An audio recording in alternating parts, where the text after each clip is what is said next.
नमस्कार प्यारे बच्चों, मैं परिहार सर आप सभी का मेरे इस YouTube channel primary digital study में स्वागत है। प्यारे बच्चों, आज के इस वीडियो में हम कक्षा तीसरी की हिंदी की पुस्तक का पाठ 17 सीखने जा रहे हैं और इस पाठ का नाम है परिश्रम का फल। आप सभी को कक्षा तीसरी की हिंदी की पुस्तक ओपन करना है और आपको पाठ 17 निकाल लेना है। वीडियो को आप शुरू से लेके अंत तक जरूर देखें, क्योंकि इस वीडियो के माध्यम से आप इस पाठ के बारे में बहुत कुछ सीखने वाले हैं।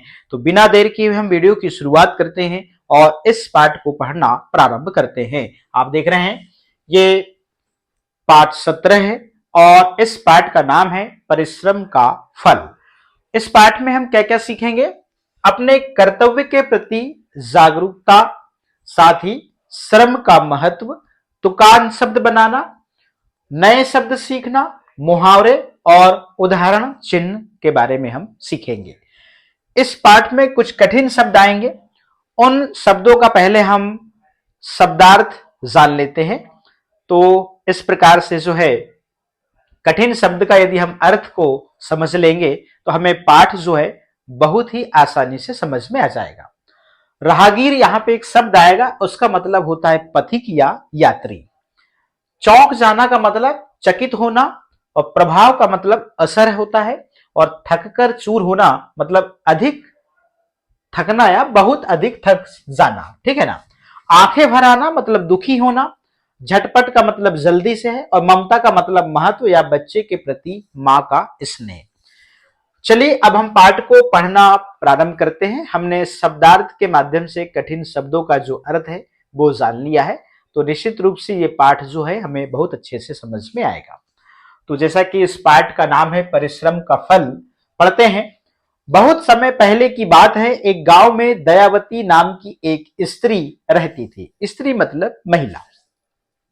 वह बहुत बूढ़ी हो गई थी। उसके परिवार में और कोई नहीं था। दयावती गांव से निकलने वाले राहगीरों को भोजन कराती थी। मतलब रास्ते से जाने वाले को राहगीर कहते हैं, ठीक है ना। तो राहगीर प्रेम से जो कुछ दे जाते वह उसी से अपना खर्च चलाती थी। गांव वाले भी उसका पूरा ध्यान रखते थे। उसे बूढ़ी मां कहकर सब उसका आदर करते थे, सम्मान करते थे। एक बार रात में बूढ़ी मां अपनी झोपड़ी में सो रही थी। अचानक 4 आदमी उसकी झोपड़ी में घुस आए। उन्होंने झोपड़ी का कोना कोना छान मारा, पर उन्हें आटा, दाल और कच्चे चावलों को छोड़कर और कुछ नहीं मिला। वे थक हार कर वहीं बैठ गए और आपस में कहने लगे। आप देख रहे हैं इस प्रकार से क्या कहते हैं आपस में, चलेगा। आज तो हमें कुछ नहीं मिला, भूख के मारे दम निकल रहा है। खटपट सुनकर बूढ़ी मां की नींद खुल गई। उसने उनकी बात सुन ली। वह उठकर बैठ गई और वे चारों बूढ़ी मां को जगह देखकर चौंक गए। वे समझ नहीं पा रहे थे कि भागे या रुके। बूढ़ी मां ने कहा, बेटा घबराओ मत, कुछ देर ठहर जाओ, मैं अभी गर्म गर्म भोजन बनाकर देती हूं। आटा, चावल और दाल रखे ही थे। बूढ़ी मां ने झटपट भोजन बनाया और उन चारों को बड़े प्रेम से खिलाया।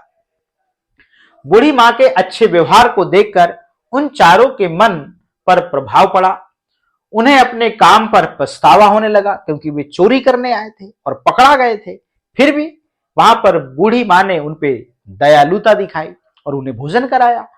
वे बोले, बूढ़ी मां तुमने हमें भोजन कराया, इसलिए लो ये पैसे रख लो।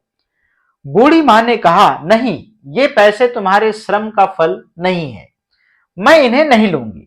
उन चारों व्यक्तियों ने कहा, श्रम का मतलब मेहनत का फल नहीं है। आपने परिश्रम कमा के, आपने जो पैसे आपके पास में है, आपने परिश्रम से मेहनत करके पैसे नहीं कमाए हैं, आपने चोरी करके कमाए हैं। इसलिए वो कहती हैं कि श्रम का फल नहीं है, मैं इन्हें नहीं लूंगी। उन चारों व्यक्तियों ने कहा, अच्छा तो हमें ऐसा काम बताओ जिसे हम तुम्हारे दिए भोजन के बदले कर सके। अब देखिएगा क्या होता है। देख रहे हैं यहां पर भोजन कर रहे हैं। अगले पेज में चलते हैं। बूढ़ी मां ने कहा, ठीक है, झोपड़ी के बाहर एक सूखा पेड़ पड़ा है, मुझे भोजन बनाने के लिए लकड़ी चाहिए। तुम लोग अभी सो जाओ, सुबह उस सूखे पेड़ से जलाने के लिए लकड़ियां फाड़ देना। सुबह होते ही चारों आदमी कुल्हाड़ी लेकर सूखे पेड़ को फाड़ने में जुट गए। उनके शरीर से पसीना बह निकला। दोपहर तक उन्होंने सूखे पेड़ को फाड़कर लकड़ियों का ढेर लगा दिया। वे थक कर चूर हो गए थे। तभी बूढ़ी मां ने कहा, अब नहा लो और भोजन कर लो। बूढ़ी मां की ममता देखकर उनकी आंखें भर आई। अब की बार भोजन करने पर उनका स्वाद रात के भोजन से अधिक अच्छा लगा, क्योंकि यहां पर परिश्रम करने के बाद में भोजन कर रहे थे और वे चोरी करते थे। तो चोरी करना कोई परिश्रम नहीं है, वो तो कायरता का काम है। तो यहां पे वही चीज कही गई है कि अब की बार भोजन करने पर उनका जो स्वाद है वो रात के भोजन से अधिक अच्छा लगा। उन्होंने बूढ़ी मां से कहा, मां, आज हमने अपने परिश्रम का फल चखा। मतलब आज हमने मेहनत करके जो भोजन किया और अपने मेहनत के अनुसार हमें जो फल मिला भोजन के रूप में, वो उसको कह रहे हैं कि आज हमने अपने परिश्रम का फल चखा, अब हम कभी बुरे काम नहीं करेंगे। मतलब चोरी करना बुरा काम है, हम तुम्हारे साथ रहकर श्रम से अपना काम काज करेंगे। मतलब तुम्हारे साथ ही रहेंगे और मेहनत करके अपना काम काज करेंगे और तुम्हारी सेवा करेंगे। इस प्रकार से इस कहानी में हमने परिश्रम का यहाँ पे देखा, फल किस प्रकार से इन चारों को मिला और बूढ़ी मां से वो किस प्रकार से कुमार्ग में चल रहे थे, वे सन्मार्ग में चलने लगे।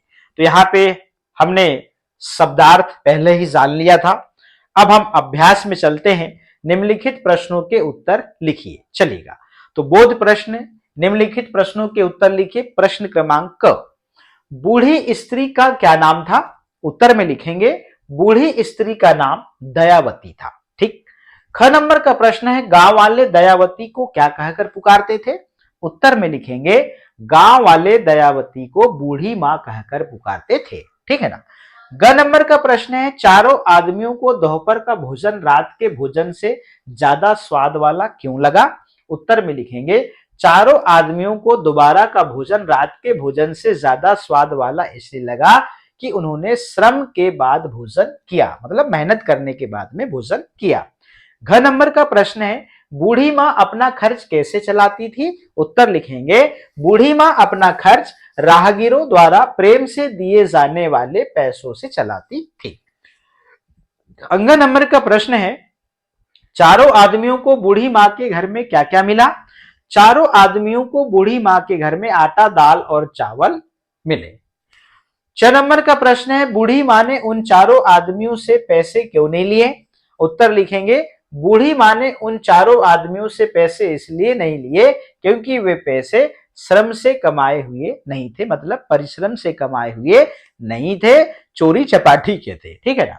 6 नंबर का प्रश्न है, बूढ़ी मां की ममता का उन चारों आदमियों पर क्या प्रभाव पड़ा? उत्तर लिखते हैं बूढ़ी मां की ममता का उन चारों आदमियों पर यह प्रभाव पड़ा कि उन्होंने मां से कहा कि अब हम कभी बुरे काम नहीं करेंगे और श्रम से अपना कामकाज करेंगे। ठीक है ना। इस प्रकार से हम इन प्रश्नों के उत्तर जो है वो कंप्लीट किए। अब यहां पर खाली स्थान भरिए। यहां पे शब्द 2 दिए हैं, दोनों शब्द में से आपको कोई एक शब्द को छाट के यहां पे लिखना है। 4 आदमी खाली स्थान में घुस आए, झोपड़ी में क्या महल में? तो आप झोपड़ी लिख देंगे। खाली स्थान के मारे दम निकल रहा था, धुएं से क्या भूख से? तो यहां पर हम भूख लिख देंगे। बूढ़ी मां ने उन्हें खाली स्थान से खाना खिलाया, गुस्से से क्या प्रेम से? तो यहां पे लिखेंगे प्रेम से। आज हमने अपनी खाली स्थान का फल चखा, मेहनत क्या? आराम का। तो यहां पर हम मेहनत लिख देंगे। अब भाषा अध्ययन में कुछ प्रश्न हैं। दिए गए मुहावरों की उनके अर्थ के साथ जोड़ी बनाइए और वाक्य प्रयोग कीजिए। भूख के मारे दम निकलना, मतलब जोरों से भूख लगना, तो इसको अपन ऐसे मिलाएंगे। यहां पर मुहावरा दिया हुआ है और मुहावरे का अर्थ दिया है। ठीक है ना। इस प्रकार से पसीना बह निकलना, मतलब यहां पर बहुत मेहनत वाला काम करना। थक कर चूर होना, मतलब काम से बहुत थक जाना। अब ये मुहावरा है, इन मुहावरों को हमको वाक्य में प्रयोग करना है। चलिएगा, चारों आदमी आपस में कहने लगे कि आज हमें कुछ नहीं मिला, भूख के मारे दम निकल रहा है। कुल्हाड़ी से पेड़ फाड़ने पर उनके शरीर से पसीना बह निकला। ठीक है ना, ये देखिए पसीना बह निकला। वे थककर चूर हो गए। थककर चूर होना मतलब वे थककर चूर हो गए। तो यहां पर मुहावरों का इन वाक्यों में प्रयोग किया गया। ठीक है ना। अगला प्रश्न है, पढ़िए, समझिए और लिखिए। तो यहां खटपट, झटपट, सरपट और लटपट और नटखट। तो यहां पर आप देख रहे हैं तुक शब्द है, मतलब तुकांत शब्द है। गर्म, सर्म, कर्म, धर्म और नर्म। घर, नर, वर, मर और पर। काम, धाम, नाम, साम और जाम। रात, जात, बात, भात और घात। प्रश्न क्रमांक 3, पाठ में से ऐसे वाक्य छाट कर लिखिए जिसमें आप देख रहे हैं ये वाले चिन्हों का जो है प्रयोग किया हो या चिन्ह लगा हो। बूढ़ी मां ने कहा, बेटा घबराओ मत। आप देख रहे हैं यहां पे वे बोले, बूढ़ी मां तुमने हमें भोजन कराया इसलिए लो ये पैसे रख लो। तो आप देख रहे हैं इसको आप ये वाले चिन्ह में रखा गया है। बूढ़ी मां ने कहा, नहीं ये पैसे तुम्हारे श्रम का फल नहीं है, मैं इन्हें नहीं लूंगी। तो यहां देखिए नहीं और लूंगी के बीच में चिन्ह लगा हुआ है। चारों व्यक्तियों ने कहा, और ये वाला चिन्ह आप देख रहे हैं इसके बाद में, ठीक है ना। चारों व्यक्तियों ने कहा, ये लगा, अच्छा तो हमें ऐसा काम बताओ जिससे हम तुम्हारे दिए गए भोजन के बदले कर सके। बूढ़ी मां ने कहा, अब नहा लो और भोजन कर लो। यहाँ पे देख रहे हैं ये वाला चिन्ह लगा हुआ है, ठीक है ना। योग्यता विस्तार के ये प्रश्न है, आप इनको कर सकते हैं। यहां पे लिखा है, श्रम का अंत ही विश्राम है। श्रम का अंत ही क्या है? विश्राम है। इस प्रकार से प्यारे बच्चों हमने इस पाठ को पढ़ा और इसके अभ्यास में जो प्रश्न दिए हुए थे उनको भी हमने इसी वीडियो में कंप्लीट कर लिया है। तो प्यारे बच्चों आज के इस वीडियो में इतना ही। फिर मिलेंगे हम नए वीडियो में नए पाठ के साथ में। आप सभी का बहुत बहुत धन्यवाद।